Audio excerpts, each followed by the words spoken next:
മക്കളെ അഖില് വന്നിരിക്കുന്നു. ആ എപ്പോ വന്നടാ? ഇപ്പൊ വന്നേ ഉള്ളൂടാ. ഓ അല്ല, ഞാൻ ഇപ്പൊ അമ്പലത്തിലൊക്കെ പോയിട്ട് വന്നേ ഉള്ളൂ. കഴിച്ചായിരുന്നോ? ഓ കഴിച്ചിട്ടാ കഴിച്ചു. ഓ മക്കളെ അഖിലെ വാ, കാപ്പി കുടിക്കാം വാ. ഓ വേണ്ട അമ്മ, ഞാൻ വീട്ടിൽ നിന്ന് കഴിച്ചായിരുന്നു. ഒരു ദിവസമെങ്കിലും കഴി. ഇല്ല വീട്ടിൽ നിന്ന് വേണ്ട വേണ്ട. വേണ്ട, അവൻ നിർബന്ധിക്കില്ല, അവൻ കഴിക്കും.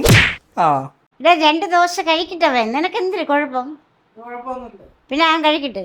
വാ അഖിലെ വാ. ഓ ചിക്കൻ കറി കുറച്ചേ ഉള്ളൂ.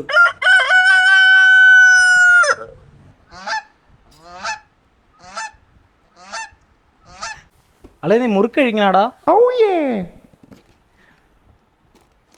മുറുക്ക് കഴിക്കണ അളിയാക്കിലെ? ഓ എന്നാ അല്ലെങ്കിൽ മുറുക്ക് ഒരു 6 ഉള്ളൂ. ഇപ്പൊ ഞാൻ 2 കഴിക്കും. പിന്നെ ഒരു 4 മണിയാകുമ്പോഴേ, 4 മണിയാകുമ്പോൾ വീട്ടുകാരെല്ലാവരും ഉണ്ടടാ ഇന്ന്. അതുകൊണ്ട് ചിലപ്പോൾ അത് കഴിക്കേണ്ടി വരും. 2 കേക്കുണ്ട്, അത് വേണോ? പിന്നെ എന്നാ കുഴപ്പമില്ലാത്ത 2 കേക്ക്. ചേച്ചിര മക്കള് 2 പേര് വൈകുന്നേരം ട്യൂഷൻ കഴിഞ്ഞ് വരുവളേ, അത് അവർക്ക് തിന്നാൻ വേണ്ടി വിളിയാ. വേറെ ഒന്നും വിചാരിക്കല്ലേ അളിയെന്ന്. ഓ കൊള്ള സൈക്കോ, എനിക്കുള്ള ബിസ്ക്കറ്റ് വരെ ഞാൻ എടുത്ത് തിന്നു. പിന്നെയാണ് നനക്ക്. ഹലോ.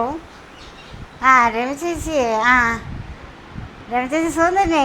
ആരമ്മ അത്? നിന്റെ വല്യമ്മ തരട്ടാ. ഓ വെച്ചിട്ട് പോ. എന്തോന്നുണ്ണി ജോലി പോയി.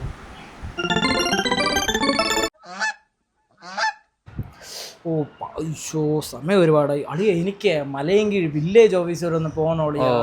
എന്നാ പിന്നെ അളിയ അങ്ങ് പോ, സമയം ഒരുപാടായില്ലേ. എന്നാ പിന്നെ ശരിടാ, ഞാൻ ഇറങ്ങട്ടെ.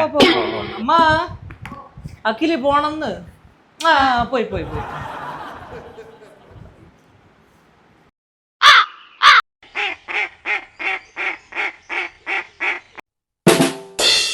പൂച്ച പൊരിച്ച മീൻ വേണോ? ടോമി, പൂച്ച മതിലിന് വേണ്ടി നോട്ടേരി.